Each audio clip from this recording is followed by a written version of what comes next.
yawmiddin wa asyhadu an la ilaha illallah wahdahu la syarika lah wa asyhadu anna Muhammadan abduhu wa rasuluh. Allahumma salli wa sallim ala nabiyyina Muhammad wa ala alihi wa sahbihi ajma'in. Amma ba'd.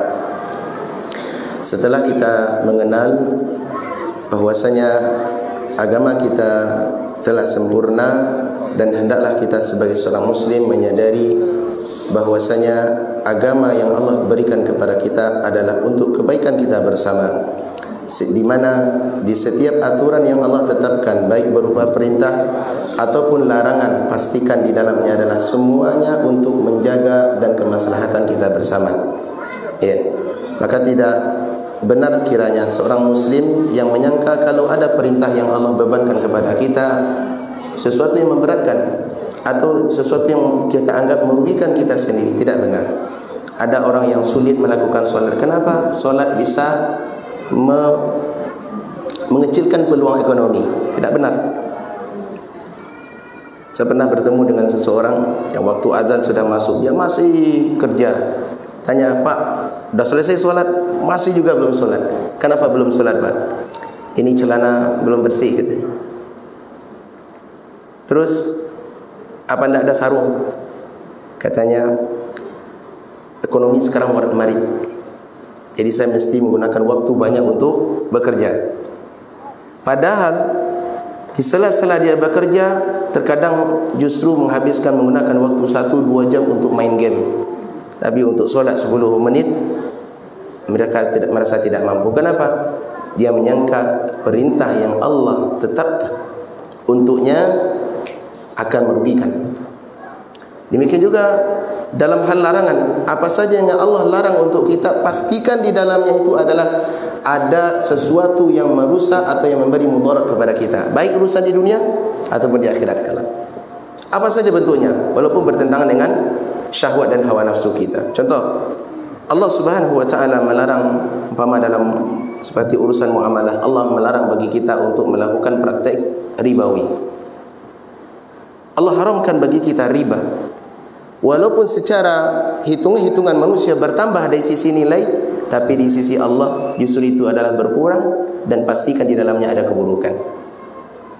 Wa ma kana 'indan ma kana 'indallah wa ma kana 'indan nasi ya fala yarbu 'indallah. Sesuatu yang bertambah di sisi manusia tetapi belum tentu menambah keberkahan di sisi Allah. Riba adalah sesuatu yang dilarang oleh Allah Subhanahu wa taala, maka wajib tinggalkan. Pertanyaan sekarang, apa itu riba? Ada yang tahu apa itu riba? Fahamlah, di sini banyak mahasiswa ya, apalagi para asatiz, para dosen ya. Apa itu riba? Pertambahan dalam hal apa? Istri. Tambah istri bukan riba. Iya. Iya, baik. Terkadang riba ya sesuatu yang bertambah. Terkadang riba bisa jadi dalam apa? Dalam urusan jual beli.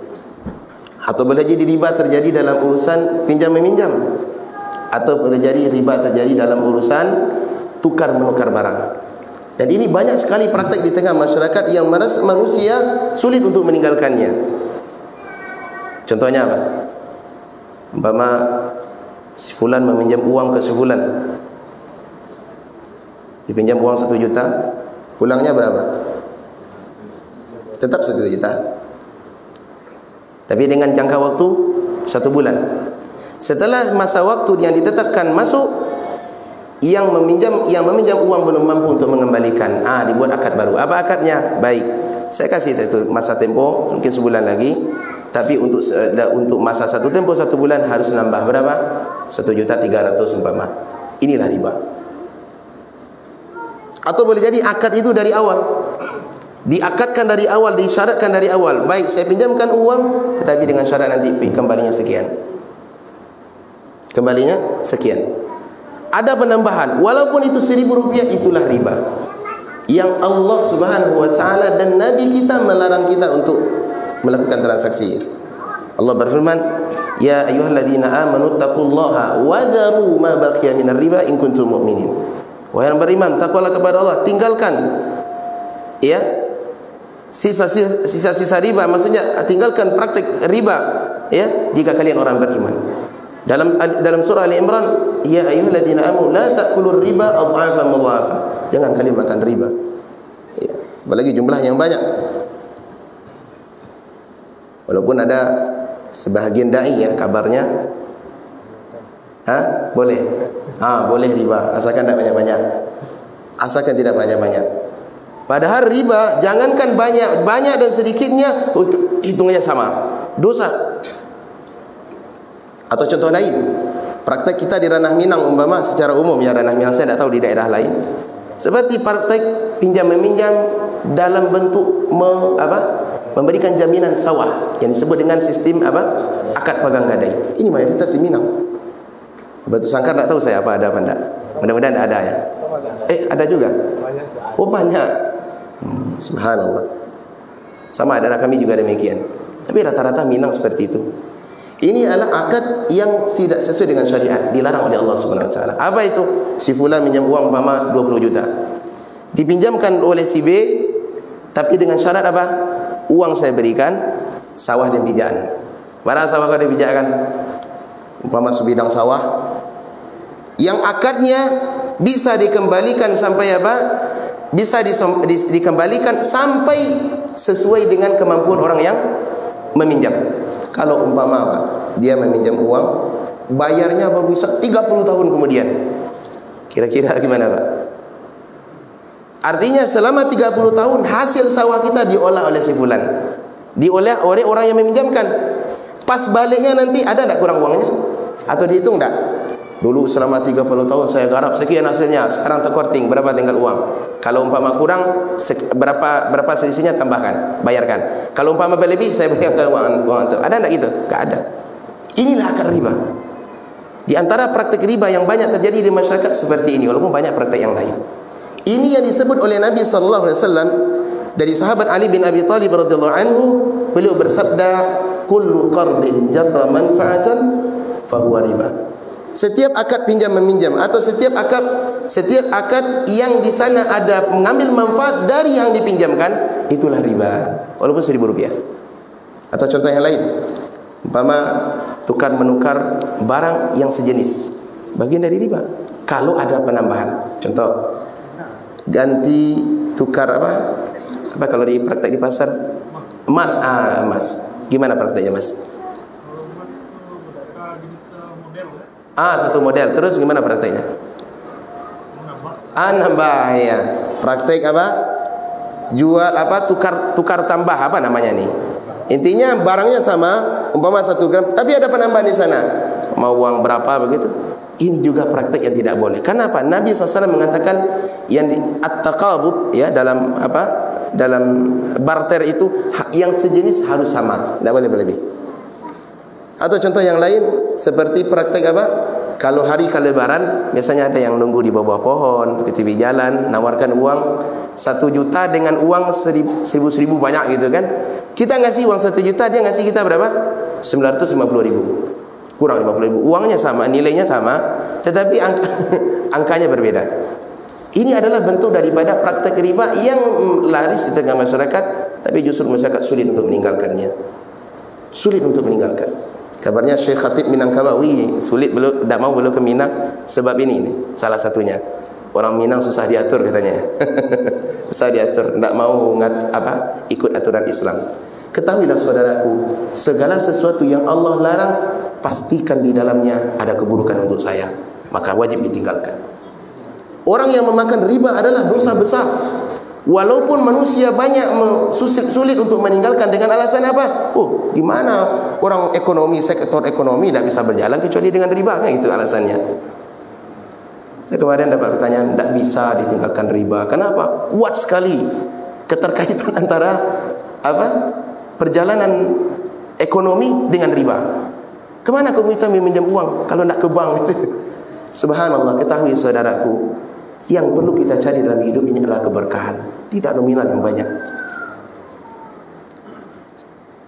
Untuk apa kita memakan riba sementara riba adalah dosa yang besar yang Allah larang. Allah mengatakan di antara bentuk dosa riba adalah alladzina ya'kuluna riba la yaqumuna illa kama yaqumu alladhi yatakhabbathu syaitanu minal mas. Orang yang memakan riba dibangkitkan hari kiamat dalam kondisi kayak orang mabuk, sempoyongan. Dan riba, dosa riba yang paling ringan, kata Nabi SAW, bagaikan berzina dengan orang tua. Waliyadzubillah. Dan praktek riba adalah praktek orang Yahudi. Dia menekan. Ini banyak sekali. Bahkan hampir sebahagian besar umat Islam sulit untuk meninggalkan riba. Apa saja diribakan. Beli mobil, ya, beli motor, ya, beli baju, beli celana, beli HP, riba juga. Ini adalah kekeliruan. Maka agama kita mengatur sesuatu yang dilarang tinggalkan, walaupun itu bertentangan dengan kita. Atau contoh yang lain, dalam muamalah keseharian, Allah Subhanahu wa taala dan Rasulnya mengharamkan bagi kita untuk melakukan tradisi festival musik, mendengarkan musik. Hukumnya diharamkan dalam agama kita, walaupun banyak orang yang tidak mengetahui atau boleh mengetahui tetapi mereka mencari berkilah dengan alasan-alasan ustaz ini membolehkan, ustaz itu membolehkan. Allah Subhanahu wa taala mengharamkan musik bagi kita umat Islam. Tidak boleh. Siapa yang mengharamkan? Allah. Apa dalilnya? Firman Allah Subhanahu wa taala. Di dalam surah Al-Isra Allah berfirman, "Wastafziz man istata'ta minhum bi sautik wa ajlib 'alaihim bi khailika wa rajulika wa syarikum fil amwali wal aulad." Ketika Allah Subhanahu wa taala mengusir iblis, apa kata Allah? Wahai iblis, godalah anak Adam. Dengan apa? Bi sautik, dengan suaramu yang memukau. Suaramu yang memukau. Sebagian para ulama tafsir menyebutkan suara iblis memukau adalah nyanyian, musik. Namun hari ini justru umat Islam gandrung dengan musik, padahal Allah mengharamkan. Dalam surah Luqman Allah mengatakan, "Wa minan nasi may yashtari lahwal hadits liyudilla an sabilillah." Di antara manusia ada suka dengan lahwal hadits, sesuatu yang melalaikan agar manusia berpaling dari jalan Allah. Kata Abdullah bin Mas'ud radhiyallahu anhu, "Lahwal ghina wallahi lahwal ghina." Demi Allah, Abdullah bin Mas'ud bersumpah, itu adalah musik, nyanyian. Ya, Abdullah bin Mas'ud tentu tidak akan mau berbicara masalah agama kecuali sesuatu yang didengar dari orang yang paling faham tentang agama ini, yaitu Rasulullah sallallahu alaihi wasallam. Namun banyak di antara orang Islam justru menolak. Dan para ulama kita sudah menjelaskan hukum musik, sepakat seluruh para ulama haram. Sepakat. Tidak ada yang menyelisih kecuali mungkin beberapa dari tokoh atau tokoh yang keliru. Ya, seperti Imam Ibnu Hazm rahimahullah, beliau keliru di dalam menetapkan hukum musik dan aturan-aturan yang lain. Maka dari itu, segala sesuatu yang Allah larang pasti di dalamnya ada kerusakan. Dan ini yang hari ini terjadi di tengah masyarakat. Para banyaknya masyarakat Islam, sedikit-sedikit pasti ada festival musik. Bahkan kalau baralek tak ada musik, kurang afdal, gitu. Berkumpul ni mama madon dapat pengulu namanya nak. Dia ada dapat pengulu juga. Rapat pasisi. Ada rapat kalau anak kepanakan kemarin kan biasa pergi pengulu dulu tu. Baru tanya nenek mama gitu. Lai bunyian. Gitu. Apa bunyi maksudnya? Harus ada sesuatu kesenian. Kadang musik, kadang rapat pasisi ya. Kalau sunatan dulu. Oh itu hobinya. Oh gitu. Kalau ambo di bupati ambo stop berapa pesisir. Sayangnya kita tidak punya kekuasaan. Ketahuilah saudaraku, apa yang Allah haramkan, apa yang Allah larang, itu adalah kemudaratan untuk kita. Berapa banyak kerusakan disebabkan oleh musik ini. Bahkan yang lebih parah, itu sudah menjadi seakan tradisi, dan seakan itu adalah bagian dari kebenaran. Sulit untuk bagi kita untuk mencegah. Baralek pasti ada organ tunggal. Acara pemuda pasti ada organ tunggal. Acara kecamatan, acara HUT ini, HUT itu pasti ada organ tunggal. Ditambah dengan biduan wanita, artis ibu kota yang diundang. Artis ibu kota masuk ke desa, goyang dari sore hari sampai pagi hari. Dan ini tradisi yang jelek, tradisi yang Allah haramkan untuk kita. Di dalamnya membawa kerusakan yang sangat banyak. Kita mau berbicara seperti ini, Pak, hari ini pasti kita dikatakan Anda keras sekali dalam dakwah, Anda sok hebat gitu, Anda sok saleh. Ini sudah tradisi kami. Saya pernah dulu pulang dari dari sana. Jadi pas malam-malam sampai pukul 1 atau pukul 2 di daerah daerah jalan ke Kabupaten Selatan, itu di tengah jalan penuh, jalan sulit. Ternyata diadakan organ tunggal yang kayak syaitan. Biduan wanitanya bergoyang, mabuk-mabukan, orang pacaran, pelukan di tepi jalan. Di mana diadakan? Di kantor camat. Kantor camat sebagai apa? Sebagai festival untuk berkumpul seluruh generasi muda-mudi, menyaksikan goyang lenggang-lenggoknya siapa? Para biduan wanita. Haram. Allah larang. Mudah-mudahan di sini tidak ada ya. Mudah-mudahan tidak ada di Basukan sana. Rusak Pak. Kerusakan. Kenapa? Allah sudah haramkan. Demikian seterusnya untuk aturan-aturan yang lain. Kalau Allah sudah haramkan, tinggalkan. Kenapa? Itulah cara beragama yang benar. Itu apa kita beragama hanya sebagai saya Muslim, saya mencintai Allah, cintai Rasul, tapi apa yang dilarang Allah sudah kita lakukan. Ada manfaat. Kemudian berikutnya yang perlu kita ketahui, dan ini penting, cara beragama yang benar adalah pastikan agama kita benar-benar bersumber dari apa? Dari Al-Quran dan Sunnah Nabi Sallallahu Alaihi Wasallam yang difahami oleh para sahabat. Pastikan, baik dalam urusan keyakinan ataupun dalam urusan ibadah, pastikan itu dari sumbernya dari apa? Dari Al-Quran dan Sunnah. Kenapa? Allah yang memerintahkan kita untuk mengikuti ini, mengikuti apa? Al-Quran dan Sunnah. Allah berfirman dalam surah Al-A'raf, "Ittabi'u ma unzila ilaikum min rabbikum wa la tattabi'u min dunihi awliya." Ikutilah apa yang sudah Allah turunkan untuk kalian wahai manusia. Apa itu? Wahyu. Al-Quran dan Sunnah Nabi sallallahu alaihi wasallam. Al-Quran saja tidak cukup. Kenapa? Karena Al-Quran butuh penjelasan nanti dari sebahagian kondisi-kondisi tertentu atau hukum-hukum tertentu dari Sunnah Nabi sallallahu alaihi wasallam. Maka dalam hadis yang sahih Nabi mengatakan, ala inni wa utitu al-Quran wa mithlah. Aku diberikan oleh Allah Al-Quran dan yang semisalnya. Apa semisalnya? Sunnah. Sunnah yang sahih dari Nabi SAW.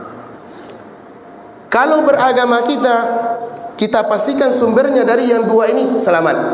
Siapa yang mengatakan selamat? Nabi SAW.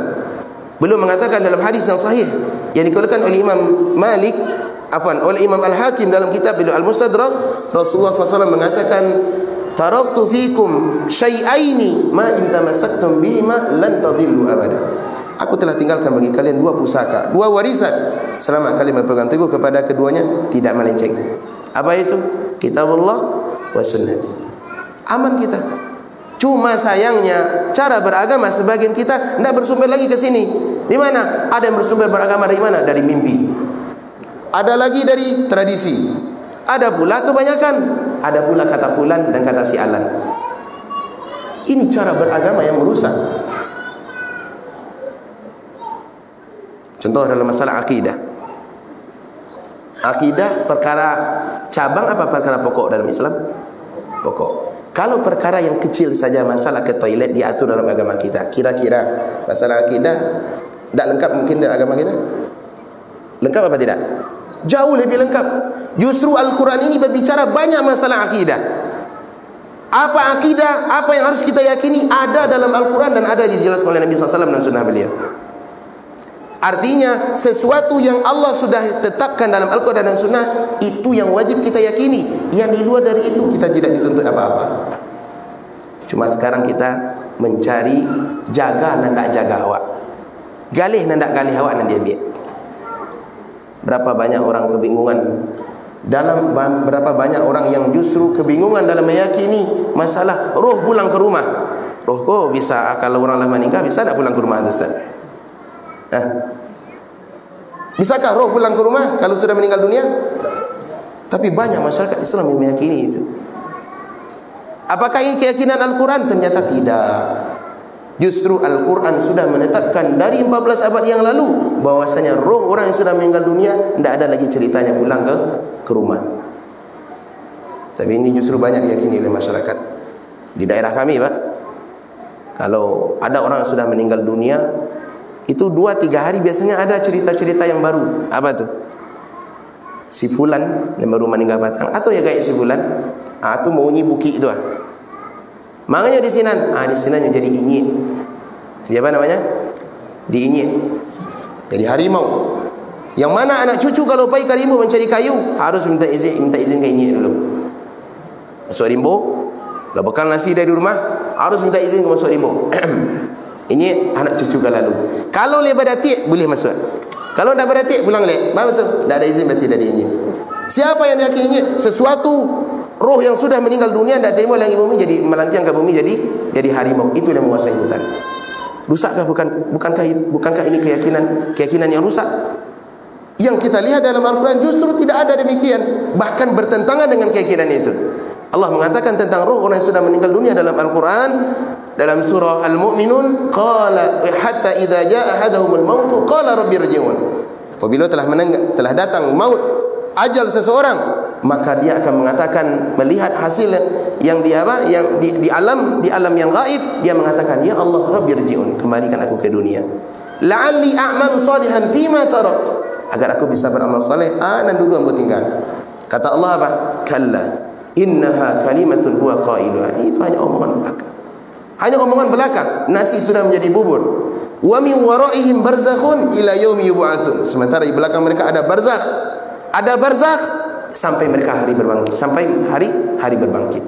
Ini dalil yang tegas. Tak ada roh yang pulang ke dunia.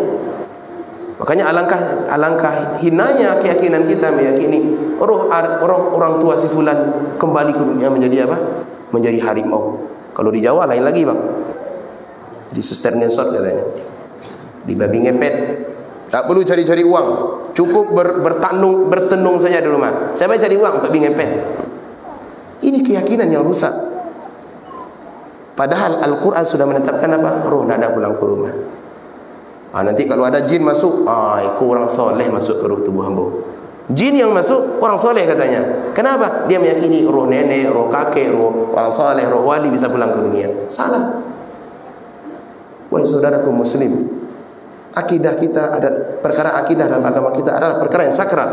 Yang Nabi SAW dan seluruh para Nabi diutus untuk menjelaskan masalah akidah. Apa yang wajib diyakini oleh manusia dijelaskan dalam agama ini. Bahkan Nabi SAW 13 tahun dalam fase Mekah mengurus urusan akidah secara umum. Benar atau tidak? Belum ada syariat kecuali 3 tahun terakhir di saat Isra Mi'raj baru ada syariat salat. Sebelumnya Nabi fokus masalah akidah, mengingatkan baca umat berakidah dijelaskan oleh Nabi SAW. Tapi justru kita mencari apa? Akidah yang lain.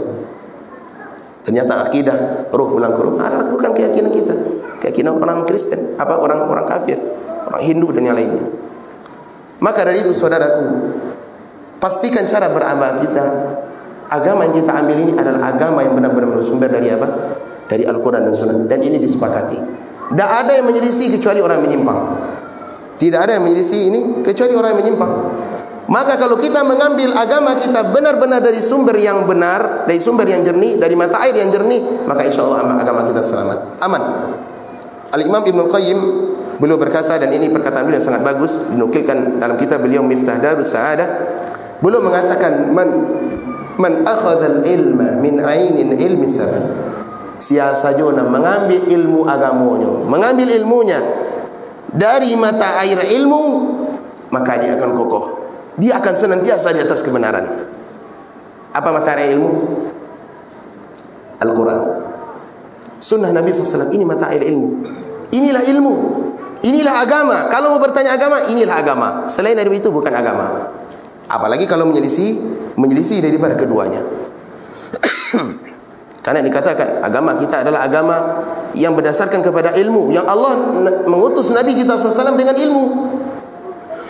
Bukan dengan pendapat, membuka ruang pendapat fulan dan alan, tidak. Allah berfirman, huwallazi arsala rasulahu bil huda wa dinil haq. Dialah Allah yang telah mengutus Rasul dengan petunjuk dan agama yang benar. Apa maksud al-huda? Kata Imam Ibn Katsir rahimahullah, ay bil ilmi nafi', dengan ilmu yang bermanfaat.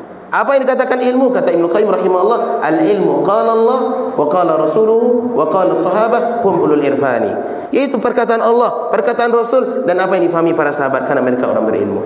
Ini ilmu. Inilah agama. Dan dinil haq, yaitu adalah al-amal salih, ilmu yang diamalkan. Jadi tidak cukup ilmu, tapi mesti diamalkan. Banyak orang berilmu tapi tidak beramal, tidak ada nilainya. Bahkan ini tercela dalam agama kita. Orang berilmu tahu kebenaran tapi justru tidak mau mengikuti kebenaran. Orang berilmu tahu dia kebatilan tapi justru itu yang diangkat. Managaan banang basah. Ini yang merusak. Padahal dia tahu bahwasanya agama ini bersumber daripada Al-Quran dan Sunnah. Namun mereka lebih cenderung mail mereka kemana? Ilmu filsafat, ilmu kalam, ilmu tasawuf dan lainnya. Dan cara beragama yang benar adalah pastikan saja yang kita pakai dalam kehidupan beragama dari Al-Quran dan Sunnah. Kemudian kata Ibnu Qayyim rahimahullah, kata beliau, waman akhadahu min jarayanihi akhadathu amwaju syubah. Sia saja nan mengambil ilmu dari aliran-alirannya, bukan dari mata airnya, bukan dari sumbernya, maka kata beliau pasti dia akan kebingungan dengan gelombang fitnah dan keraguan, syubhat. Wa malat bihi al-ibarah, dan dia akan tertipu oleh retorika, ibarat yang banyak. Wa ikhtalafat alaihi al-aqwal, dan banyaknya variasi ucapan serta pendapat. Coba hari ini berapa banyak kita kebingungan dalam beragama. Harusnya kita bisa bersatu, ada peluang besar kita untuk bersatu dalam beragama. Kenapa? Sumber agama kita satu, Al-Quran, Sunnah. Ini sumber pokok. Kita belum bicara yang lain, masalah ijma, qiyas, yang lainnya, istishab dan yang lainnya. Tapi yang sumber pokok semua aturan agama ada dari sini. Alangkah ruginya orang yang beragama justru keluar dari petunjuk dari Al-Quran dan Sunnah. Maka dari itu saudaraku, pastikan agama kita bersumber dari ini, bersumber daripada Al-Quran dan bersumber daripada Sunnah Nabi Sallallahu Alaihi Wasallam. Kemudian cara beragama yang benar berikutnya adalah ketika terjadi perbedaan atau perpecahan atau sesuatu yang membuat kita gontok-gontokan, maka solusi diberikan oleh Allah Subhanahu wa taala adalah kata Allah, ya ayyuhalladzina amanu atiiullaha wa atiiur rasul wa ulil amri minkum. Wahai yang beriman, taati Allah, taati Rasul dan pemimpin di antara kalian. Kata para ulama, menaati Allah dan Rasul mutlak. Bagaimana menaati Allah dan Rasul? Yaitu kembali kepada Al-Quran dan konsep Sunnah. Adapun menaati ulil amri adalah ketaatan yang muqayyad, selama tidak bertentangan dengan syariat. Fa in tanaza'tum fi syai'in farudduhu ila Allahi war Rasul. Jika kalian berbeda pendapat dalam suatu perkara, kembalikan kepada Allah dan Rasul. Berbeda pendapat di dalam agama, apabila kita bertikai, maka kembalikan kepada petunjuk mata air yang jernih tadi. Bukan kembali kembali kepada menurut Ustaz Fulan begini, menurut Syekh Fulan begini, menurut Kiai Fulan begini. Tidak. Ini cara beragama yang keliru. Namun pertanyaannya, terkadang kalau kita lihat bagaimana perbedaan banyaknya umat Islam yang mereka justru kebingungan dengan beragam aliran, beragam pemahaman dalam beragama. Yang ini mengatakan mengklaim dia yang benar, ini juga yang benar. Ini juga dalil, ini juga punya dalil. Bagaimana kita menyelesaikannya? Maka tetap kembali kepada Al-Quran dan Sunnah. Bagaimana konsep Al-Quran dan Sunnah kalau sudah terjadi kebingungan demikian? Pastikan apa keyakinan dan pemahaman yang dibawa benar-benar bersumber dari Al-Quran dan Sunnah. Setelah itu, kalau masih bertikai, ada jalan lain yang ditawarkan oleh Allah. Apa itu? Apa itu? Sesuaikan dalil yang dijadikan sebagai sumber perbedaan dengan apa yang difahami oleh para sahabat. Apa ayatnya? Allah berfirman di dalam surah Al-Baqarah, fa in amanu bimithli ma amantum bihi faqad ihtadaw. Jika mereka beriman sebagaimana keimanannya kalian, maksudnya kalian di sini siapa? Para sahabat. Karena ayat ini turun di masa para sahabat, maka mereka akan mendapatkan petunjuk di atas kebenaran. Dalam ayat lain Allah berfirman, wa may yushaqiqir rasul min ba'di ma tabayyana lahul huda wa yattabi' ghayra sabilil mu'minin nuwallihi ma tawalla wa nuslihi jahannam wa sa'at masira. Siapa saja yang menentang Rasul kemudian mengikuti bukan jalan orang-orang yang beriman, maka kata Allah, kami akan palingkan dia kemana saja dia mau berpaling. Kami akan biarkan dia terjatuh dalam kesesatan yang jauh. Kemudian setelah itu, di akhirat kami masukkan mereka ke dalam neraka jahanam. Ini adalah dalil yang tegas. Allah mengatakan, wa yattabi' ghaira sabilil mu'minin. Mereka mengikuti bukan jalan orang yang beriman. Sebagian para ulama mengatakan al-mu'minin di sini maksudnya adalah para sahabat. Kenapa menggunakan alif lam di sini? Alif lam menunjukkan alif lam al-ahdiyah. yang menunjukkan masa tertentu, yaitu masa para sahabat. Al-Imam Syafi'i dan para ulama yang lain mengatakan ayat ini adalah ayat yang tegas, menunjukkan orang yang menyelisih para sahabat, bahwasanya mengikuti para sahabat adalah hukumnya wajib. Kenapa? Karena menyelisih para sahabat maka diancam dengan neraka jahanam. Tidak mungkin seseorang akan dimasukkan oleh Allah ke dalam neraka jahanam kalau bukan perbuatan itu adalah dosa yang besar. Dosa yang besar. Sekarang kita praktekkan. Banyak dalil yang menunjukkan bahwasanya kita wajib mengikuti setelah dalil Al-Quran dan Sunnah, tetapi wajib dengan ikuti para sahabat. Contoh, ada orang hari ini mudah mengklaim, oh kami adalah ahlu sunnah, kami di atas kebenaran, kami yang paling benar. Bahkan dia melakukan perbuatan yang tidak sesuai sunnah, justru dia mengakui kami adalah ahlu sunnah. Ada orang menyembah kuburan, pergi ke kuburan, meminta ke kuburan, pergi ke kuburan wali, tapi dia berani justru pede dia mengatakan kamilah ahlu sunnah. Padahal perbuatannya adalah perbuatan menyelisih sunnah. Terkadang mereka membawakan dalil-dalil dari Al-Quran yang justru membuat orang ragu. Maka pertanyaannya, dalil yang difahami itu dengan pemahaman siapa? Dengan pemahaman siapa? Karena dalil berhujah dengan dalil Al-Quran semua orang bisa.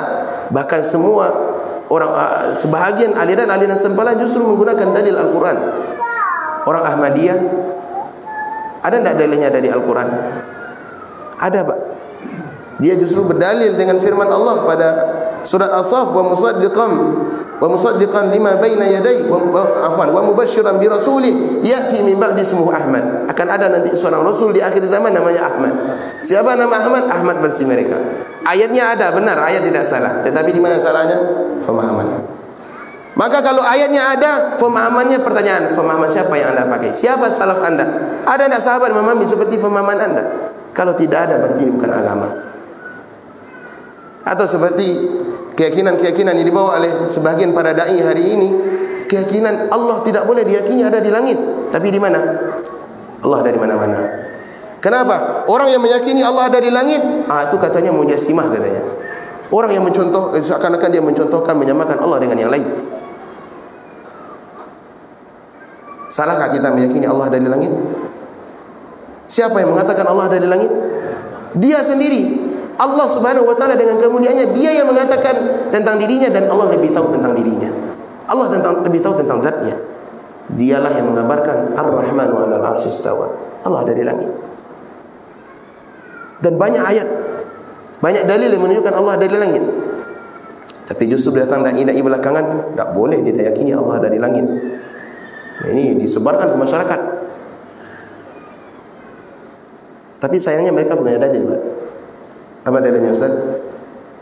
Dia mempunyai dalil dalam Al-Quran. Wa huwa ma'akum aina ma kuntum. Ini kan dalil tegas nih. Dialah Allah yang berada bersama kalian dimanapun kalian berada. Gimana solusinya? Gimana solusinya menyelesaikannya? Padahal ayat juga mengatakan Allah ada di langit. Di ayat yang lain dia mengatakan dia bersamamu dimanapun kamu berada. Gimana kita menyelesaikan? Maka kita kembalikan ke konsep apa? Perintah Allah. Wa yattabi' ghaira sabilil mu'minin. Siapa saja yang mengikuti bukan jalan para sahabat, maka dia akan terjatuh pada kesalahan. Pertanyaannya, ayat ini wa huwa ma'akum aina ma kuntum, ini adalah satu atau dua ayat yang semisal dibandingkan dengan sekian puluh bahkan ratusan ayat. Bahkan Ibnu Qayyim mengatakan ada 2000 bal alfani, ada 2000 ayat, 2000 dalil yang menunjukkan Allah ada di langit. Sementara ada dua ayat yang mutasyabih. Bagaimana kita memahaminya? Maka kita katakan ayat ini kalau menunjukkan Allah ada di mana-mana, siapa salaf Anda? Adakah sahabat yang memahami seperti pemahaman Anda, wahai Ustaz? Tanyakan kepadanya. Paling ujung-ujungnya salafnya siapa nanti? Orang-orang yang abad ketiga atau abad keempat, itu salafnya. Maka dari itu tidak benar. Maka cara beragama yang benar adalah pastikan sumber beragama kita dari Al-Quran dan Sunnah, dan pulangkan ketika terjadi keraguan tetap pada sumber ini dan ikuti dengan pemahaman para sahabat. Adakah salah seorang sahabat memahami seperti pemahaman Anda? Seperti pemahaman Anda. Kemudian yang terakhir Bapak Ibu, yang perlu kita pegang cara beragama yang benar adalah bahwasanya agama dalam urusan mengambil ilmu agama hendaklah kita berhati-hati. Jangan sampai kita menjadikan ilmu agama kita ini diambil dari apa? Mengambil ilmu agama kita tanpa memperhatikan dari mana sumbernya. Dari siapa ya kita mengambil ilmu agama tidak perhatian, ini adalah musibah. Musibah. Kenapa? Karena urusan ilmu agama ini adalah urusan yang sangat besar, yang para ulama kita dari dahulu telah menjelaskan kepada kita agar berhati-hati untuk mengambil ilmu agama. Al-Imam Muslim di dalam muqaddimah sahih beliau menukilkan perkataan yang sangat elok. Perkataan daripada seorang tabi'in yang bernama Muhammad bin Sirin rahimahullahu ta'ala. Beliau mengatakan, inna hadzal ilma dinun, ilmu ini adalah agama kalian. Fanzuru amman ta'khudhu dinakum, hati-hatilah dari siapa dari kalian mengambil agama. Ibnu Umar pernah berkata bahwasanya dinuka dinuk innama huwa lahmuka wa damuk. Agamamu, perhatikan agamamu. Kenapa? Urusan agama adalah darah dan dagingmu. Fakhudhu minal ladzina istaqamu, ambillah agama itu dari orang yang lurus, dari orang yang dai-nya selamat akidah dan manhajnya. Wala ta'khudhu anil ladzina malu, jangan ambil dari orang yang menceleng-menceleng, orang yang menyimpang, membawa ajaran pemahaman baru, akidah yang milisi akidah Al-Quran dan Sunnah. Jangan ambil. Dan hari ini sangat banyak dai-dai yang bermunculan, apalagi kita di zaman media. Maka Bapak Ibu perlu kita hati-hati, selektif. Kalau untuk urusan dunia saja, Pak, umpama sakit gini kok, siapa yang kita cari untuk urusan sakit? Pasti dokter yang ahli, dokter yang spesialis, dokter yang mumpuni di bidangnya, dokter yang benar-benar dia berhati-hati di dalam menangani pasien. Benar tak? Kenapa? Khawatir nanti bisa memberikan mudarat kepada saya. Kalau untuk urusan dunia demikian, bagaimana dengan urusan agama? Betapa banyak orang belajar agama justru perbuatannya aneh-aneh. Bukankah agama membawa kepada ke jalan Allah? Agama membawa kita bahagia dan agama membawa kita kepada surga Allah Subhanahu wa taala. Namun ada Pak, orang yang belajar agama justru setelah belajar dia aneh-aneh. Dulu Pak kalau di kampung pasti juga ini dek ya nenek-nenek awak atau om-om awak. Jangan tasawuf bana mengaji. Jangan dalam-dalam bana mengaji. Jangan tinggi-tinggi bana belajar agama. Betul, bisa selesai. Ini kan sesuatu yang kontradiktif. Kita belajar agama untuk ke surga Allah, kita belajar agama untuk bahagia, kita belajar agama agar hidup kita terarah. Tapi justru memang ada. Kenapa kok bisa filosofi itu pesan itu muncul? Karena memang faktanya ada. Orang belajar agama, rajin belajar agama, rajin zikir, ini rajin itu. Tapi besok-besoknya dah lama sudah tidak pakai celana, mudik jalan, hilir jalan. Kenapa mereka ditimpa penyakit? Aduh nan gilu beraja agama. Benar tamu Bang? Benar tamu? Ada orang gila dia belajar agama tapi justru gila. Ini kan aneh. Berarti apa? Berarti ada yang salah. Kenapa demikian? Ketidakhati-hatian di dalam mengambil ilmu agama. Berapa orang belajar mengambil agama dari apa? Dari tokoh-tokoh yang membawa kepada suluk, kepada tarikat-tarikat tertentu, yang mengajarkan ilmu-ilmu kebatinan, membawa wirid-wirid yang tidak diketahui oleh Nabi SAW. Diajarkan untuk apa? Untuk kanuragan, agar kita tahan besi, tahan ini, tahan itu. Ini adalah bentuk kesesatan. Maka dari itu Bapak Ibu, cara beragama kita hendaklah kita berhati-hati dari mengambil ilmu agama. Jangan terpukau dengan orang yang ahli retorika. Jangan terpukau dengan orang yang memiliki sederetan nama, memiliki gelar, memiliki ini dan itu, walaupun dia mempunyai jutaan follower. Hati-hati di dalam mengambil ilmu agama. Kenapa? Agama ini akan kita pertanggungjawabkan di dunia dan akan kita bawa di akhirat. Allah akan tanya dari siapa anda mengambil ilmu agama. Maka itu kami sarankan, ambillah daripada dai-dai yang mereka memiliki kejujuran di dalam menyampaikan agama. Menyampaikan agama ini benar-benar bersumber daripada Allah dan Rasulnya, bukan dari perkataannya. Bukan dari perkataannya. Ada dai yang berceramah, kalau ceramah itu apa yang diceramahkannya? Cerita saja. Terkadang sekali melagu dia, nyanyi. Bahkan ada yang dai bergolek-golek, berguling-guling. Ceramah tapi berguling-guling. Iya Pak, ada enggak? Berguling-guling ceramah. Ustaz Guliang nama, minta Guliang. Apa yang akan disampaikan? Bahkan kalau ditanya dalam urusan agama, yang dijawabnya apa? Menurut saya tidak apa-apa. Ini adalah bentuk kekerdilan. Bahkan ini dosa yang sangat besar dalam agama kita. Kenapa? Berbicara dalam urusan agama Allah dengan apa? Dengan menurut saya, menurut dia.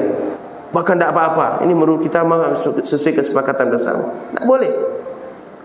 Karena agama adalah murni milik Allah yang disampaikan oleh Rasulullah SAW. Bahkan Nabi saja tidak memiliki hak di dalam apa? Menambah-nambah agama. Allah berfirman menyebutkan pada apa? Tentang Nabi SAW. Beliau mengatakan, "Wa ma as'alukum alaihi min ajr. In ajriya illa ala rabbil alamin." Aku tidak meminta upah kepada kalian dalam menyampaikan agama. Sesungguhnya upahku adalah dari Allah pemilik semesta alam. Wa ma ana minal mutakallifin. Dan aku bukan orang mengada-ngada dalam urusan agama. Coba lihat, Nabi diperintahkan oleh Allah di surat Sad ya, untuk menyampaikan kepada manusia, wa ma ana minal mutakallifin. Aku tidak mengada-ngada dalam urusan agama.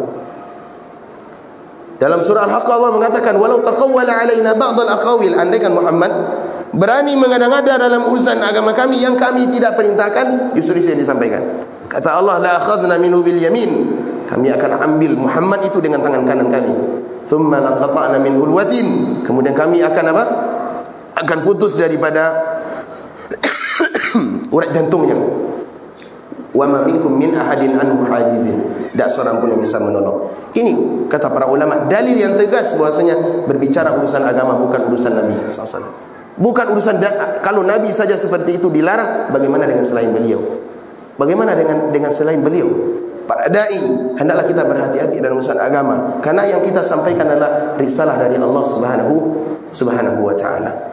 Barangkali ini yang bisa kita sampaikan untuk pertemuan kali ini. Semoga bermanfaat. Wallahu taala alam bisawab. Kita lanjutkan, ada pertanyaan, silakan kalau ada yang bertanya. Ya, ada beberapa pertanyaan.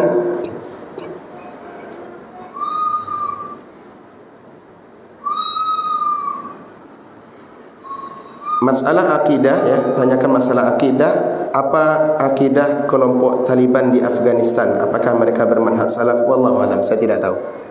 Taliban, saya tidak mengikuti Taliban. Tetapi ya kita tidak memastikan karena tidak mengikuti, tidak berani memvonis seseorang berakidah A dan berakidah salaf atau tidak. Ya, karena apa, mereka jumlahnya besar dan kita tidak berani. Masalah ini disebutkan nama. Tetapi wallahu alam, saya pernah mendengar salah satu tulisan dari salah seorang masyayikh bahwasanya mereka bukanlah bermanhaj salaf. Wallahu alam, saya tidak mengetahui secara pribadi, tapi saya pernah membaca salah satu tulisan dari masyayikh kibar dari Saudi. Wallahu alam.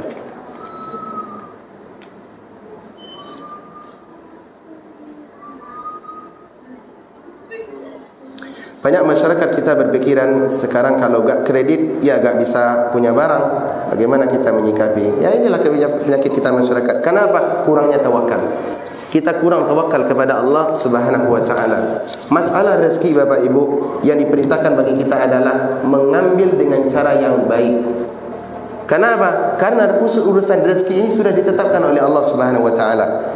Rezeki yang Allah tetapkan bagi kita dengan kadar masing-masing kita, sesuai dengan hikmahnya Allah. Dan rezeki itu tidak akan pernah lari dari kita. Bahkan andaikan seseorang lari dari rezeki, maka rezeki itu akan tetap mengejarnya. Maka kata Nabi SAW, fa'ajmilu fit talab, hendaklah kalian membaikkan, membaguskan cara mencari rezeki, cari yang halal. Jangan awak terpesona Bapak Ibu dengan jumlah. Karena yang menjadi ibrah dalam agama kita bukan nominal, tetapi apa? Keberkahan. Ada orang yang memiliki harta sedikit tapi dia bisa senyum. Motornya mungkin motor apa? Astra Grand ya. Astra Grand tahun berapa dulu? Pergi ke kajian kemana? Dia bisa senyum dengan motornya. Kadang lebaran Solo katanya ke bawah. Nah, masih bisa senyum. Tapi ada saudara kita yang memiliki rumah mewah, mobil berkilat. Jangankan senyum ya. Kadang di dalam rumah tangga selalu terjadi apa? Selalu terjadi perang apa? Irak dan Iran. Kenapa? Hilangnya keberkahan. Maka itu dalam urusan rezeki kita yang dituntut adalah cari rezeki dengan cara yang benar. Bukan pula berpangku tangan. Cari sebab. Tetapi bukan berarti kita harus mengandalkan sesuatu yang Allah haramkan.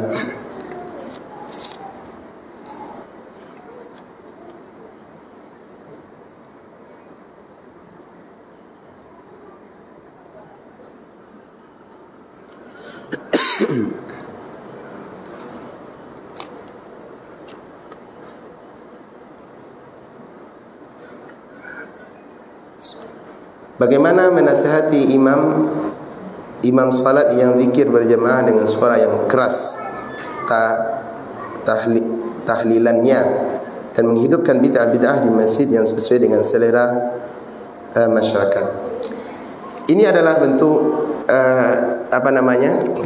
cara beribadah yang keliru, yaitu kebiasaan imam-imam kalau sehabis solat berjamaah mereka melakukan zikir berjamaah, ya, bahkan ditambah dengan tahlilan berjamaah. Dalam urusan ibadah, Bapak Ibu, perlu kita ketahui, dalam urusan ibadah hendaklah yang kita jadikan patokan adalah Rasulullah sallallahu alaihi wasallam.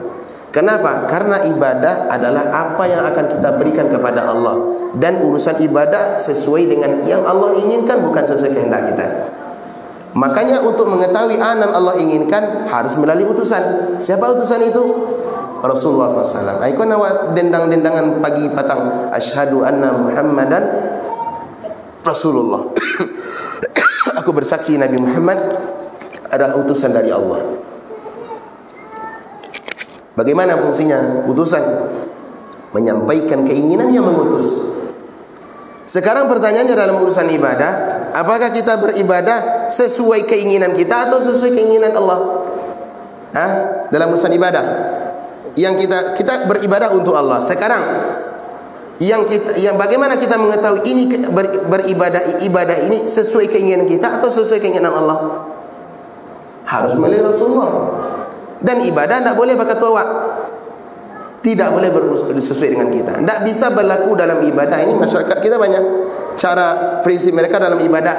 Ibadah kuah patamo asal tidak ada larangan. Kan tidak ada larangan dah. Ada lagi prinsip yang lain, kaedahnya. Bikin kaedah sendiri. Ini kan baik. Ada lagi kaedah yang lain sesuai mufakat bersama. Banyak. Oh, ini kan tradisi sudah lama dari nenek moyang kami. Seperti ini kami temukan di masjid kami. Kalau habis solat tu berjamaah semuanya. Tak solat aja berjamaah, semuanya berjamaah. Maka kita tanya, semua kaedah ini adalah kaedah yang rusak, kaedah yang batil. Kenapa? Kalau kita beragama dengan dasar apa tadi? Kan tidak ada larangannya. Tahlilan. Ada Nabi melarang tahlilan? Ada Nabi pernah kita dengar Nabi melarang tahlilan? Ada apa tidak? Enggak ada. Kenapa? Karena kalau urusan agama jangan tanya larangan, tidak akan ketemu. Urusan ibadah tidak bisa ditanya larangan, tidak ketemu dia. Kenapa? Pertanyaan salah, jawabannya tidak ada. Dalam urusan ibadah yang ditanya apa? Perintah. Mana dalil? Mana contoh? Itu yang ditanya. Kalau masalah larangan tidak ada ketemu. Tidak ada dalam Al-Quran, tidak ada dalam hadis-hadis yang sahih. Semua kitab-kitab hadis dikumpulkan, cari Nabi melarang tahlilan, Nabi menyerang yasinan, tidak ada. Kenapa? Karena ini ibadah, dan prinsip ibadah adalah ulama sudah sepakat al-aslu fil ibadah at-tahrim. Hukum asal ibadah itu adalah haram dilakukan sampai ada dalil yang menunjukkan. Jadi tidak bisa kita berinovasi, Pak. Atau contohnya berkreasi, lakukan ibadah dulu, setelah itu nanti cari dalil. Tak bisa. Kalau di urusan urusan perbengkelan mungkin bisa lah, otomatis. Nah, salah-salah seketik mereka bisa diulang balik. Urusan agama tidak bisa demikian. Ibadah yang ditanya, perintah. Kalau larangan tak bertemu. Sekarang besok pagi kita solat subuh 5 rakaat. Sepakat Ustaz? Ibu-ibu, besok subuh kita sepakat masyarakat Batu Sangka solat subuh 5 rakaat. Mau tak? Kenapa tak mau? Kan tak ada larangan. Pertanyaan salah, statement salah, tidak ada hasilnya. Jawabannya juga salah. Makanya ngigur sekali orang-orang dai-dai mengatakan, oh tak apa-apa, kan tak ada larangan. Anda dai, salah Anda dalam masalah ini. Kenapa? Urusan ibadah bukan larangan. Demikian juga mufakat bersama. Bisa kita bermufakat masyarakat Batu Sangkar besok solat subuh 3 rakaat. Bisa mufakat kita? Tidak diterima mufakat. Sedunia orang mufakat kalau mengerti agama aturan yang sudah ditetapkan oleh Rasul, maka tidak boleh dilakukan. Demikian juga dengan ibadah-ibadah yang lain. Sekarang masalah tahlilan yang ditanyakan tadi. Kalau urusan tahlil tidak ada masalah, Pak. Tahlil boleh apa tidak? Boleh tahlil. Bahkan itu sumber pokok pondasi agama kita, tahlil. Apa itu tahlil? Kalimat thayyibah. Kalimatut tahlil, kalimat thayyibah, la ilaha illallah. Tak ada masalah. Sepakat kita. Pertanyaannya, yang ada tambahan di belakangnya, tahlil tambahan menjadi tahlilan. Apa prinsipnya? Diadakan dengan cara tertentu, jumlah tertentu, waktu tertentu, niat tertentu. Ini butuh kepada dalil. Tidak bisa kita menjadikan dalil yang mutlak menjadi muqayyad atau menjadi khusus, tidak bisa. Ini adalah cara yang keliru. Faham Ustaz? Di sini kan banyak para dosen barangkali atau kawan-kawan yang di mahasiswa, tentu mereka jauh lebih berilmu daripada kita. Dalam urusan ibadah tidak bisa kita mengambil dalil umum untuk kita tetapkan kepada khusus, walaupun baik menurut kita. Karena urusan baik dalam agama tidak berlaku. Perasaan baik ya, menurut saya baik, menurut Ustaz fulan baik, menurut itu baik, tidak berlaku dalam agama. Ketika Abu Musa al-Ash'ari radhiyallahu anhu melihat sekelompok manusia di dalam masjid berkumpul-kumpul, kemudian dibimbing oleh seorang imam, dan dia mengatakan sabbihu mi'ah, hallilu mi'ah, kabbiru mi'ah. Hendaklah kalian bertasbih 100 kali, tahlil 100 kali, takbir 100 kali. Kemudian mereka berkumpul baca bersama-sama bareng-bareng dengan menghitung batu. Abu Musa al-Ash'ari ketika melihat ini terperanjat, ini ibadah tidak pernah saya lihat dari zaman Nabi SAW. Padahal Nabi baru meninggal dunia. Maka Abu Musa al-Ash'ari tidak mau tergesa-gesa, takut dia salah. Mungkin barangkali ada hadis atau riwayat menunjukkan Nabi melakukan itu. Maka dia langsung pulang menemui seorang sahabat yang mulia, Abdullah bin Mas'ud. Karena dia adalah sahabat, ulamanya sahabat. Dan dia menyampaikan kepada Abdullah bin Mas'ud tentang apa yang dilihat tadi. Dan setelah itu Abdullah bin Mas'ud menunjukkan, bawa saya ke tempat yang anda maksud. Setelah sampai di sana, apa kata Abdullah bin Mas'ud? Dengarkan baik-baik. Kata beliau, waihakum ya ummat Muhammad. Celaka kalian wahai umat Muhammad. Kenapa? Karena baju Nabi masih basah. Bejana yang biasa beliau gunakan untuk makan masih belum pecah. Tanah beliau yang baru dikuburkan masih menunjukkan baru beliau dikuburkan. Artinya Nabi baru meninggal dunia. Kalian sudah dan kata beliau, apakah kalian merasa lebih di atas petunjuk, dia ada lebih daripada petunjuk Nabi Muhammad SAW? Apa jawaban mereka? Ya Aba Abdurrahman, la nuridu illa al-khair. Wahai Abu Abdurrahman, kami zikir berjamaah ini ya, tidak ada yang kami inginkan kecuali kebaikan. Coba Pak, niat baik. Apa jawaban Abdullah bin Mas'ud? Kata beliau, dengarkan jawaban yang pendek ini tapi menjadi kaidah dalam agama kita. Kata beliau, wa kam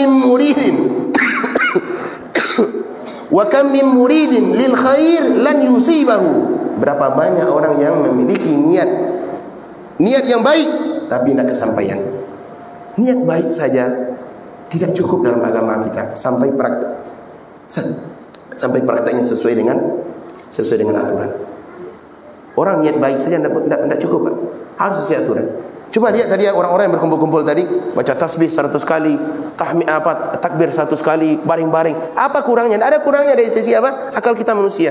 Tapi justru itu dicela oleh sahabat yang mulia Abdullah bin Mas'ud radhiyallahu anhu. Demikian juga cara beribadah kita selama ini. Doa berjamaah di waktu-waktu yang tidak diajarkan Nabi berjamaah, tahlilan, yasinan, kenduri arwah, apalagi nih yang tolak bala, macam-macam. Ini di mana dasarnya? Tidak ada dasarnya. Ini masyarakat kita semangat beribadah tapi tidak didasar dasar ilmu. Ini yang harus kita berlindung kepada. Padahal kita sudah diajarkan oleh Allah berlindung setiap solat kita. Ihdinas siratal mustaqim, tunjuki kami jalan yang lurus ya Allah. Siratal ladzina an'amta 'alaihim, jalan orang yang Kau beri nikmat, yaitu para nabi dan para orang saleh. Ghairil maghdubi 'alaihim waladdallin, bukan jalan orang yang Kau murkai, yaitu maksudnya orang Yahudi, dan bukan jalan orang yang sesat. Siapa mereka? Orang-orang yang semangat beribadah tetapi tidak di atas ilmu. Semangat ibadah tapi tidak di atas ilmu. Dan ini bentuk jerat iblis. Kalau melihat kecenderungan seseorang dia, ini semangat rajin beribadah, maka diambil dari dari sisi semangat beribadah tapi tidak didasari ilmu. Pertanyaan, apakah ibadah kita diterima atau tidak? Kalau tidak sesuai konsep Rasul, apakah ibadah kita diterima? Tidak. Yang mengatakan tidak itu adalah Allah dan Rasulnya. Allah berfirman dalam surah Al-Kahfi, "Qul hal nunabbiukum bil akhsarina a'mala." Sampaikan Muhammad kepada umatmu, maukah aku kabarkan kepada kalian siapa orang-orang yang paling merugi perbuatannya? Alladzina dhalla sa'yuhum fil hayatid dunya, yaitu orang-orang yang bersusah payah beribadah, melakukan amalan tetapi di atas kesesatan, tidak di atas petunjuk. Wa hum yahsabuna annahum yuhsinuna sun'a. Mereka walaupun mereka menyangka sedang di atas kebaikan. Ulaikal ladzina kafaru bi ayati rabbihim wa liqa'i. Mereka itu adalah orang yang kafir kepada ayat-ayat Allah. Kafir bertemu dengan Allah. Fahabitat a'maluhum. Bahkan diancam orang seperti ini amal ibadahnya tidak amal ibadahnya akan terhapus. Fala nuqimu lahum yaumal qiyamati wazna. Di akhirat tidak naik timbangan. Amalannya tidak naik timbangan. Kenapa? Ibadah semangat tapi tidak sesuai dengan perintah Rasul. Dalam hadis sahih Muslim dari Aisyah radhiyallahu anha, Rasulullah SAW mengatakan, "Man 'amila 'amalan laisa 'alaihi amruna fahuwa raddun." Siapa melakukan ibadah dalam urusan agama tapi tidak ada perintah kami di situ, ditolak. Ini yang disebut oleh para ulama atau yang sering diingatkan oleh Nabi SAW dan disepakati oleh para ulama, ini yang disebut dengan bid'ah. Apa namanya? Bid'ah. Bid'ah Bapak Ibu, itu adalah lafaz syar'i, lafaz syariat, bukan lafaz kita, tidak. Nabi yang menggunakan istilah ini. Dalam khutbah-khutbah beliau mengatakan bid'ah. Iyyakum wal bid'ah, hati-hati kalian dengan bid'ah. Pertanyaan sekarang, apa itu bid'ah? Apa?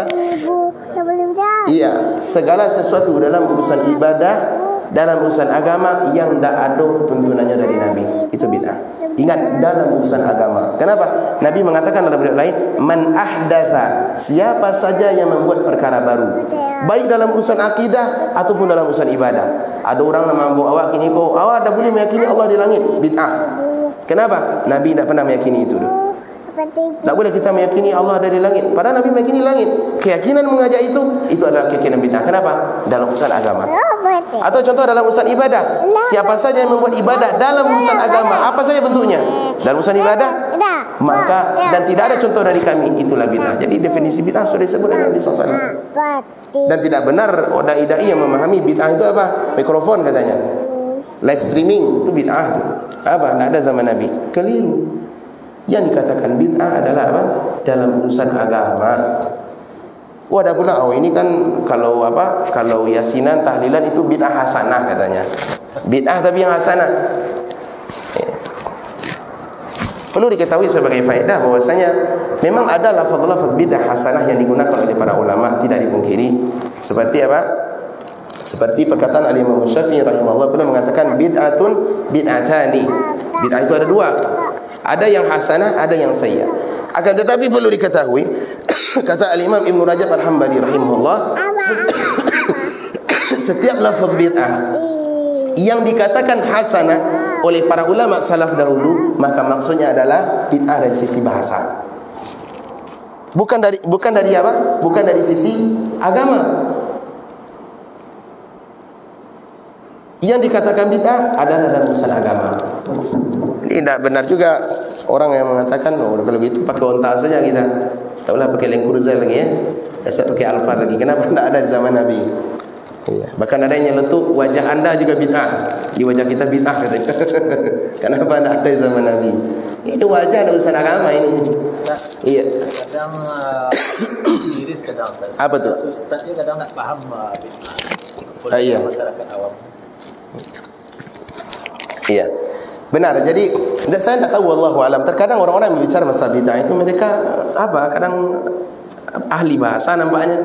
Iya, terkadang atau boleh jadi ke luar negeri dia sekolah, tapi dalam urusan yang kecil seperti ini mereka justru menyelewengkan. Tak tahu apakah memang menyelewengkan atau memang benar-benar tak faham. Kalau benar-benar tak faham, mudah-mudahan bisa dapat petunjuk. Tapi kalau yang susah itu menyelewengkan. Ya.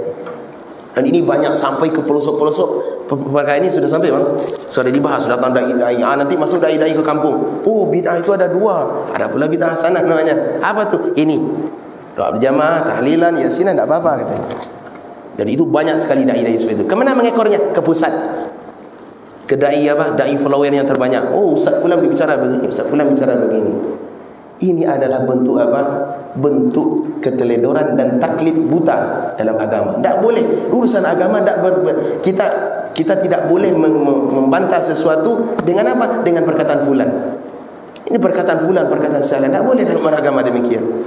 Mana dalilnya? Karena urusan agama apa? Adalah urusan dalil, bukan urusan perkataan enaknya ustaz. Tidak. Kita menghormati para dai, tapi kalau salah tak wajib kita ikuti. Tidak wajib kita ikuti. Wallahu a'lam. Baik, ada yang lain? Silakan. Silakan Pak. Ya Pak. Waalaikumsalam warahmatullahi wabarakatuh. Kita hidup di lingkungan yang dalam Boleh patah. Ini mana boleh patah? Patah. Patah. Iya. Ini apa? Ini. bahwa beragama dengan cara yang Tidak. Apa dah? Iya Pak. Ini nah. Apa dah? Ah. tradisi masyarakat Ada. Apa? imam Ini. sekalipun yang Nah. masih melakukan praktek Lah. ibadah yang Lah. Iya. Apa? kita menjadi bagian dari Lah. kita jemaah. Ini Pak. Pak. Lima. Ni. Sikap kita Pak.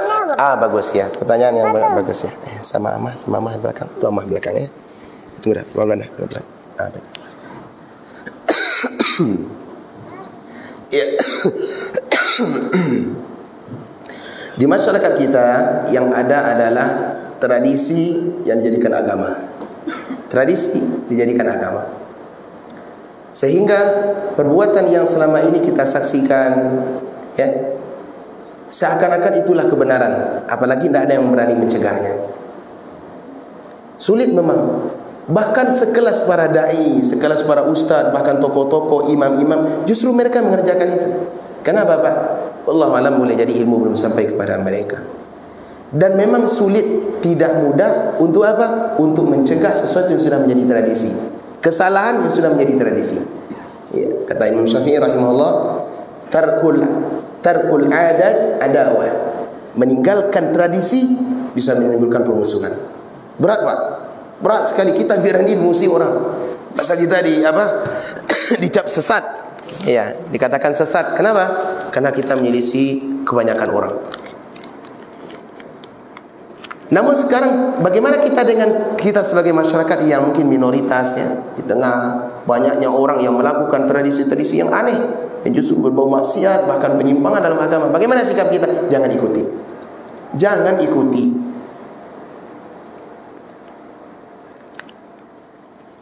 Dan tidak boleh kita Tidak boleh kita bermudah-mudahan atau bermudahana.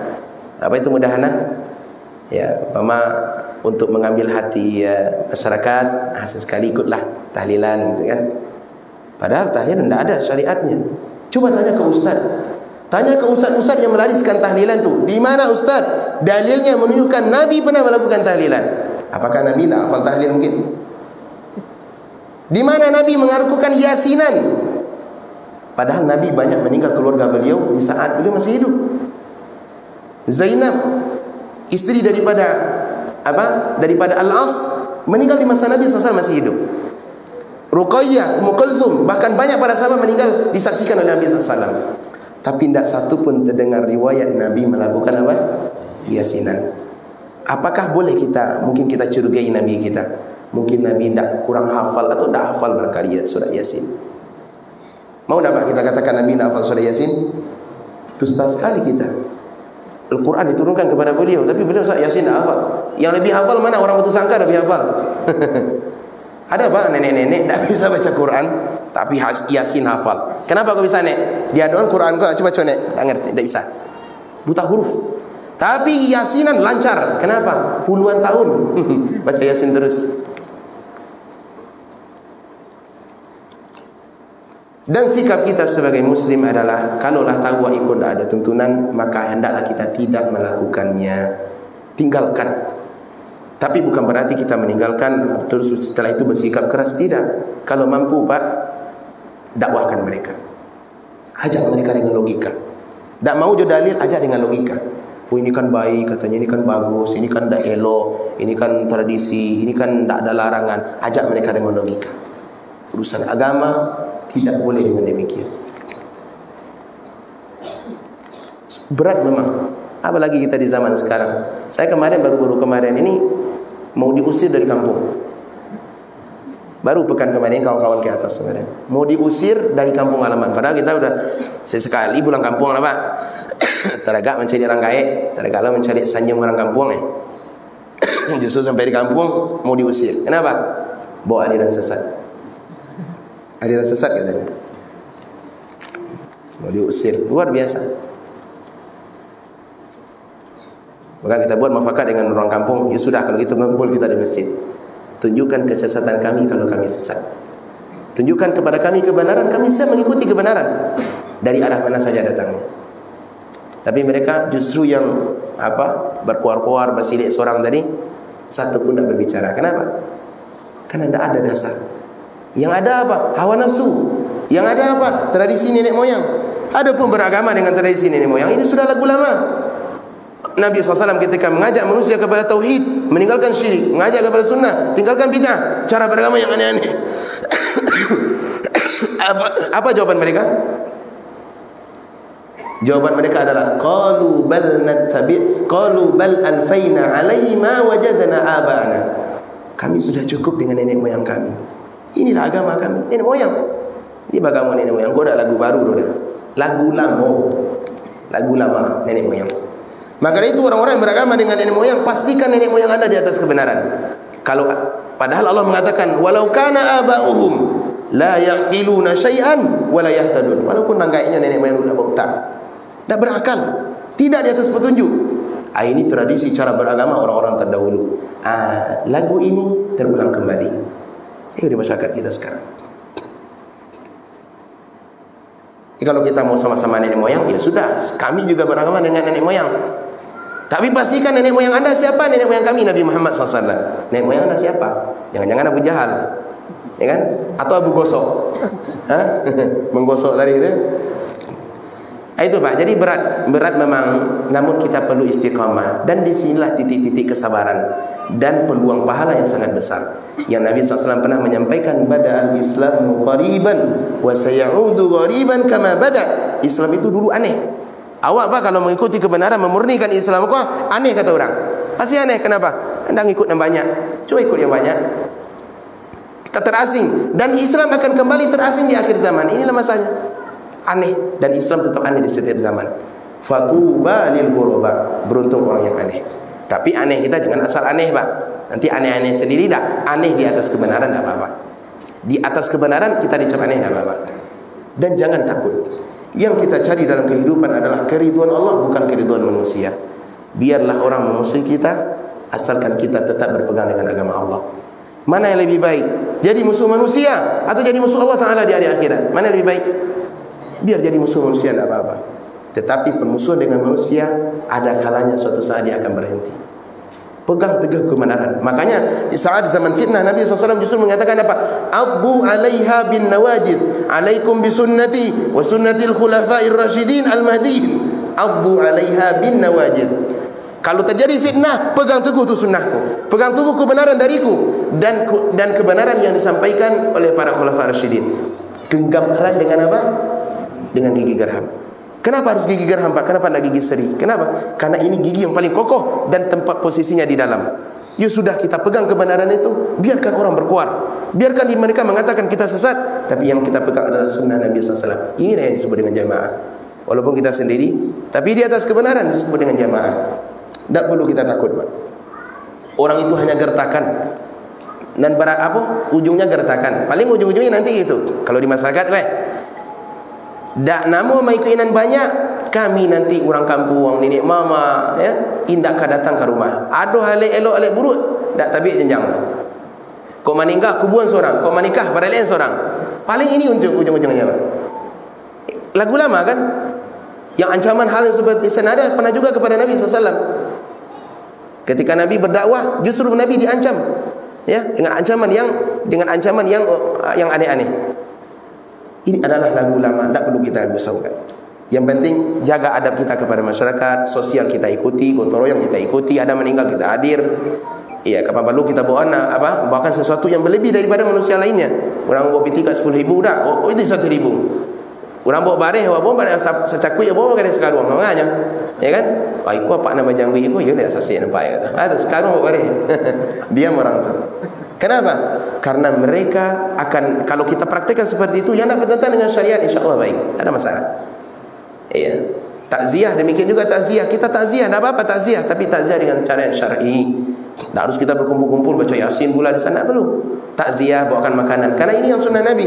Orang meninggal dunia, kata Nabi, buatkan makanan untuk ahli waris. Bukan kita, bukan mereka yang menyediakan makanan untuk kita. Faham? Demikian. Makanya dalam urusan meninggalkan adat berat, akan tetapi inilah poin-poin yang bisa mendatangkan pahala yang besar bagi kita. Bahkan ada riwayat lain menyebutkan yaitu akan datang masa di mana orang yang melakukan memegang sunnah dan kebenaran, ya, di masa itu sama pahalanya seperti pahala 50 para sahabat. Maksudnya bukan pahala keseluruhan, tidak, tapi pahala jenis ibadah ini, memegang kebenaran yang satu ini dibandingkan dengan para sahabat 50 dibanding 50 pahala para sahabat. Kenapa? Karena beratnya memegang kebenaran di masa ini. Di masa sahabat tidak berat memegang kebenaran. Kenapa? Karena para sahabat sudah banyak, Islam sudah jaya, orang melakukan kebenaran dianggap biasa. Berjenggot dulu biasa, Pak. Justru orang yang berjenggot dicurigai dahulu. Di masa apa? Kejayaan Islam, para sahabat sudah banyak. Hari ini kalau bapak berjenggot, nah ini curigai. Ini jangan-jangan komplotan Imam Samudra bapak ini, ya? Curiga kita jadinya. Makanya ini kecurigaan di tengah kaum muslimin hari ini demikian.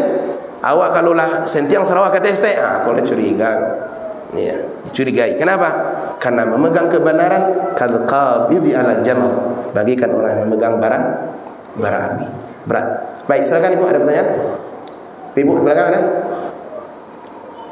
Dan cara beribadah, Pak, yang terbaik adalah sederhana sesuai sunnah. Abdullah bin Mas'ud mengatakan, al-iktisadu fi sunnah khairun min ijtihadi fil bid'ah. Anda melakukan ibadah sederhana tapi sesuai dengan petunjuk Nabi jauh lebih baik daripada bercapek-capek tapi tidak sesuai dengan petunjuk Nabi sallallahu alaihi wasallam. Ibadah itu tertolak.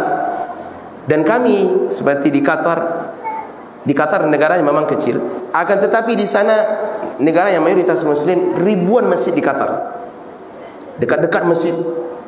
Seluruh jenis ibadah, cara beribadah kaum muslimin sama dan ada perbedaan. 1,000 masjid Pak lebih. Yang itu petugas-petugasnya imam diambil dari berbagai negara di dunia termasuk Indonesia. Semua jenis cara beribadah mereka sama dan seragam.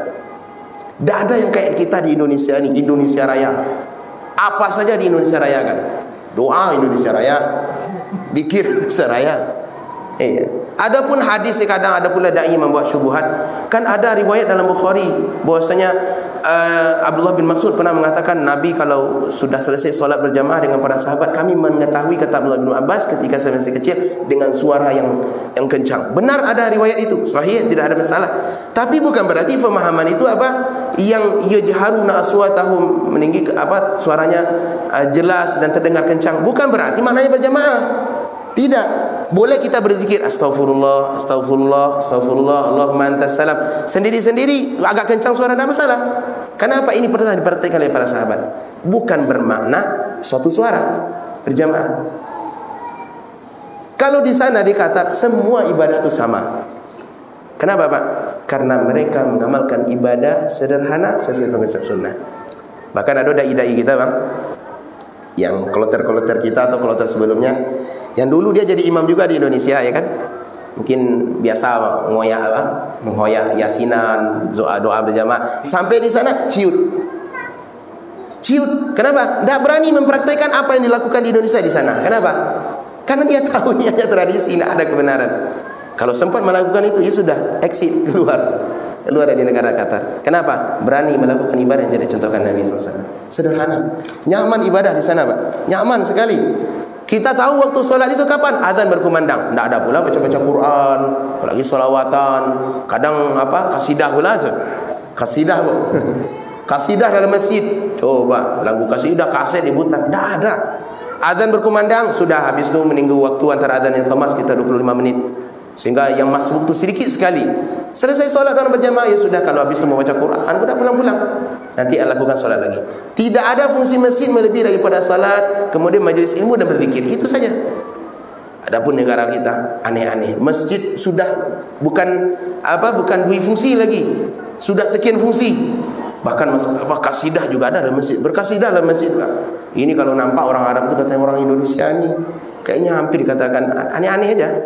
Tak gila orang Indonesia ni. Kenapa? Dalam masjid bergoyang-goyang. Yang parahnya yang tukang goyangnya siapa? Ibu-ibu majlis taklim. Ibu-ibu majlis taklim. Ibu-ibu majlis taklim kalau ada di belakang, dengarkan baik-baik. Masjid rumah Allah tak boleh kita bergoyang-goyang di dalamnya. Melagu kasidah, tak ada namanya lagu Islami, tak ada. Islam tak kenal dengan nyanyian. Islam tidak membutuhkan nyanyian. Dakwah sampai ke mana-mana tidak dengan nyanyian, tapi dengan kebenaran. Fungsi rumah Allah adalah Allah mengatakan fi buyutin adzinallahu an turfa' wa yudhkara fiha ismuhu bil ghudwi wal asar. Masjid rumah-rumah Allah hanya digunakan untuk meninggikan nama Allah. Ada majlis ilmu, ada azan, ada salat, meninggikan nama Allah di pagi hari dan sore hari. Itu fungsi masjid. Tidak ada tersebut dalam ayat itu qasidah. Tak ada. Orang kita saja yang terlalu bersemangat tetapi ceroboh dan tidak di atas petunjuk ilmu. Allahu a'lam. Ada yang lain? Silakan. Ada Pak? Ya, Pak, silakan Pak. Silakan Pak. Iya Pak, mari. Waalaikumsalam warahmatullahi wabarakatuh. Iya Pak. Gimana mengenai kepada bendera atau boleh kita? Oh, hormat kepada bendera. Oh gitu, hormat kepada komandan. Oh gitu, ya. Wallahu alam. Kalau penghormatan tidak ada ta'zim dalam artian kita menghormati sebagaimana penghormatan kepada Allah, tidak mengapa. Penghormatan kepada apa? Kepada bendera, ya, kepada bendera. Dan itu saya melihat itu hanya dalam bentuk tradisi saja dan tidak ada sesuatu yang bertentangan dengan agama. Wallahu alam, sejauh yang saya tahu. Sejauh yang saya ketahui, karena kedangkalan ilmu, tidak ada yang mengisi dengan syariat. Kenapa? Itu tradisi. Hukum yang mubah. Hukum mubah dalam agama kita, hukum asalnya adalah boleh selama tidak ada larangan. Beda dengan ibadah. Hukum ibadah dalam agama kita terlarang sampai ada petunjuk. Iya, terlarang sampai ada petunjuk. Kalau dalam masalah tradisi, masalah keduniaan, maka hukum asalnya adalah mubah, boleh sampai ada larangan. Sekarang kalau kita mau mengatakan itu haram, saya tidak mengetahui, wallahu alam, adakah larangan di sana. Kenapa? Tak ada sesuatu yang menunjukkan bermakna bermakna yang haram dalam agama kita. Nah, wallahu alam, demikian yang saya ketahui. Iya. Karena kita tidak bisa dalam agama ini menetapkan, oh ini haram, ini halal, kecuali dengan dalil. Masalah halal haram itu hak Allah, bukan hak kita manusia. Kalau ada dai nanti ustaz yang bisa mendatangkan dalil dan itu sesuai istidlalnya, metode pendalilannya benar, maka boleh kita ikuti. Tapi sejauh yang kami ketahui, wallahu alam, tidak ada kesalahan di sana. Iya. Tidak ada kesalahan hormat kepada bendera. Kan tidak ada, cuma tradisi, ya, tradisi. Wallahu alam. Dan saya khawatir juga pertanyaan ini kalau ada salah pernah juga ditanya ke Dr. Khalid Basalamah. Dan itu sempat jadi jadi masalah, ya. Ya, kesalahfahaman, ya, antara jawaban dengan yang difahami. Ini hati-hati, kawan-kawan, hendaklah kita dalam mendengar jawaban itu hati-hati. Jangan sempat kita memberikan salah, menyalahfahami, bahkan itu menjadi fitnah. Ini tidak benar. Dan terkadang para dai menjawab sesuatu itu dia sesuai dengan apa yang diketahui.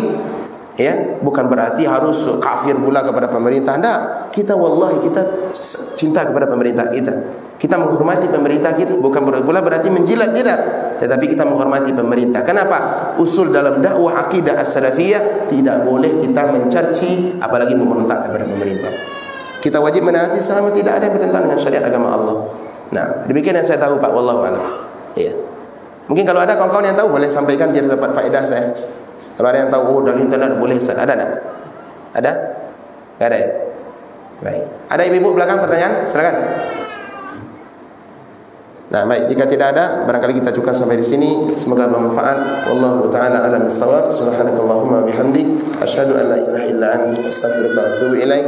Wassalamualaikum warahmatullahi wabarakatuh.